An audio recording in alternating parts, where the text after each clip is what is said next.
জ্বালানি তেলের সংকটে চট্টগ্রামের বিভিন্ন ফিলিং স্টেশনে যানবাহনের দীর্ঘ লাইন দেখা গেছে। পেট্রোল, অকটেন, ডিজেলের জন্য ঘন্টার পর ঘন্টা দাঁড়িয়ে আছে মোটরসাইকেল, প্রাইভেট কার সহ গণপরিবহনগুলো। খুব সামান্য সামান্য তেল দেওয়া হয়, তাও অনেক লম্বা লাইনে ধরে প্রায় 1 ঘন্টা আধা ঘন্টা চলে যায়। যে তেলগুলো দেয় ওটাতে দুদিনও যায় না। বাইরে লিখে রাখছে তেল নাই, অকটেন নাই, তেল নাই নাই বলে সবাইকে ফিরে দিচ্ছে। এই পাম্পটাতে অনেক প্রতিদিন পাওয়া যায়, বাট 300 টাকা করে দিচ্ছে। শুক্রবার সকাল থেকে পঞ্চগড়ের ফিলিং স্টেশনগুলোতেও ছিল দীর্ঘ লাইন। অভিযোগ উঠেছে অনিয়মের।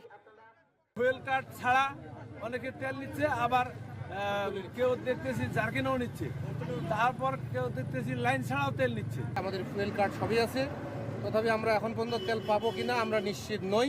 সিরাজগঞ্জ জেলায় এ পর্যন্ত 22,000-এর অধিক ফুয়েল কার্ড বিতরণ করা হয়েছে। এতে পাম্পগুলোতে ভিড় না থাকায় স্বল্প সময়ে লাইনে দাঁড়িয়ে তেল পাওয়ায় সন্তোষ প্রকাশ করেছে মোটরসাইকেলের চালকরা। তারিখের আগে থেকে তেলই পাইনি, এত ভিড় ছিল যে পাম্পে আসার মতো পরিস্থিতি ছিল না। পরে জেলা প্রশাসকের উদ্যোগে আমরা ডিসি অফিস থেকে ফুল কার্ড পাইছি। প্রতি 15 দিনে 20 লিটার 5 লিটার করে তুলতে পারতেছি। সিরিয়াল আসার হাতে কার্ড দিয়ে তেল দিয়ে দেয়, যার সাথে জ্বালিয়া থাকে দিয়ে দেয়। পাম্পের ট্যাগ অফিসার হিসেবে আছি। এখানে আমরা ফুয়েল কার্ড ব্যতীত কোনো তেল সরবরাহ করতেছি না। টাঙ্গাইল নতুন বাস স্ট্যান্ড এলাকায় এবি সিদ্দিক ফিলিং স্টেশনে শুধুমাত্র পেট্রোল দেয়া হচ্ছে।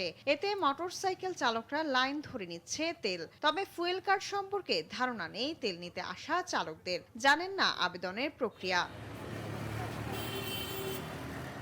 ঝালকাঠির কিছু পাম্পে সীমিত পরিমাণে পেট্রোল পাওয়া গেলেও বর্তমানে অধিকাংশ পাম্পেই মিলছে না ডিজেল ও অকটেন। ভোগান্তিতে পড়েছে দূরপাল্লার যাত্রীবাহী পরিবহন।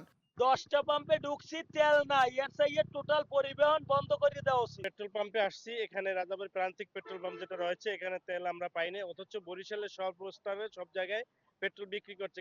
লালমনিরহাটের অধিকাংশ ফিলিং স্টেশন বন্ধ থাকায় হয়রানি ও ভোগান্তি বেড়েছে কয়েক গুণ।